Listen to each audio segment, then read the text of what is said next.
bonjour. À toutes et à tous, bonjour. Ndeketeyo, un Sénégalais a été tué par le virus Ebola. Boule décollé, le journal de la tribu dit Bilay Walay Talay. À la une du journal du groupe des médias, c'est Serigne Fall, Sénégalais vivant en Guinée-Conakry, qui explique comment Ibrahima Niang est mort d'Ebola. Et ce que tient à révéler également Serigne Fall à mon confrère Elad Cheikh Antasek de la tribune porte sur la mauvaise gestion de la fièvre Ebola aux frontières du Sénégal. Et pour la petite histoire, Serigne Fall, toujours dans la tribune, explique qu'au poste frontalier du Sénégal, des carnets de santé sont délivrés par des coxeurs. Et au sujet de Félix Nzalé, la tribune retient tout simplement et tout bonnement le montre sévit toujours sur la mise au gnouf du dire pub de la tribune. Le biétiste du journal parle de monstres et c'est petit. Quand même, ce qui est malheureux d'après Birima, le biétiste de la tribune, c'est de savoir le syndicat des journalistes moribonds et Nyerhouniébé s'érige en donneur de leçons. Mais la leçon à tirer dans cette histoire de mise au gnouf de Félix Nzalé, d'après Bougane Gueye Dany dans la tribune, est que tout ceci est prémédité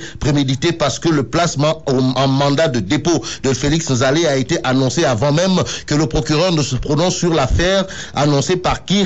Par RFM, écrit Ahmed Bachir Diaye de la tribune dans le journal. Le big boss du groupe des médias, Bougane Gueye Dany, retient et fait retenir qu'en vérité des vérités, c'est le groupe des médias qui dérange. En effet, voilà plus d'un mois que les comptes du groupe des médias sont bloqués, dixit Bougane Gueye Dany. Cette convocation de Félix Nzalé n'est pas un début, car le groupe des médias est intimidé et menacé de toutes parts parce que nos dirigeants nous prennent pour des ennemis et vont se liguer avec les rivaux du groupe des médias, d'après Bougane Gueye Dany dans la tribune. Restons avec le journal du groupe des médias qui nous apprend également que la génération sentinelle pour la République de Ousmane Diaye exige la libération de Félix Nzalé. En tout cas, pour Ousmane Diaye de la génération sentinelle pour la République dans la tribune, il faut retenir que les enjeux sont ailleurs et le délit n'est pas établi. Ce qui est établi, d'après le populaire, porte sur la décision de la Cour d'appel au sujet de la bataille pour la mairie de Podor. En tout cas, la Cour d'appel introduit Racine, tandis que Aïssata Tall Sall saisit la Cour suprême.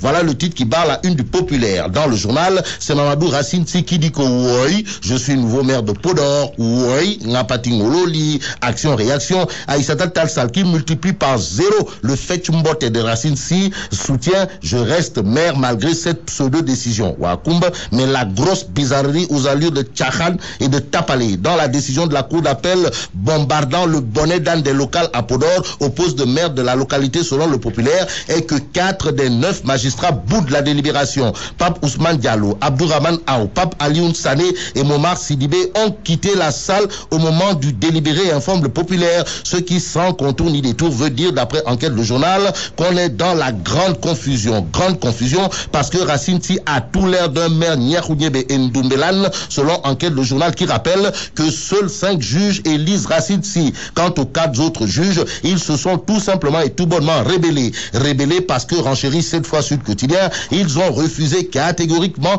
d'associer leur nom à cette forfaiture faisant de Racine Sy maire de Podor. Aïssata Tall Sall, toujours dans Sud Quotidien, dit billahi, wallahi, watallahi, c'est une forfaiture et un hold-up orchestré par Taïfour Diop. Taïfour Diop, selon toujours Aïssata Tall Sall dans l'As Quotidien, doit être extirpé comme un virus, un djangoro de notre système judiciaire. Et pour Maître Massorna Khan, toujours dans l'As Quotidien, c'est un sinistre individu. En tout cas, la tribune est formelle. Aïssata Tall Sall résiste au Fokoti. Et en réalité des réalités, c'est Macky Sall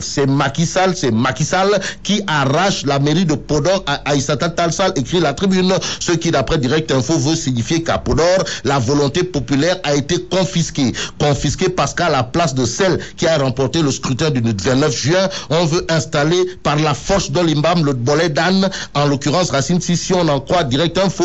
Restons avec le journal. Pour terminer, en effet, Direct Info écrit la CA 2017 en gestation avec à la clé Moubarak Lo et Ndamal Kadior. Bon, Ndamal Kadior et Moubarak Lo à l'assaut de Macky, mais lach dong de est-ce pour du beurre simple ou du beurre d'or? En tout cas, en matière de lutte, il faut tout simplement savoir que Yobente Galgal ou Boulamb.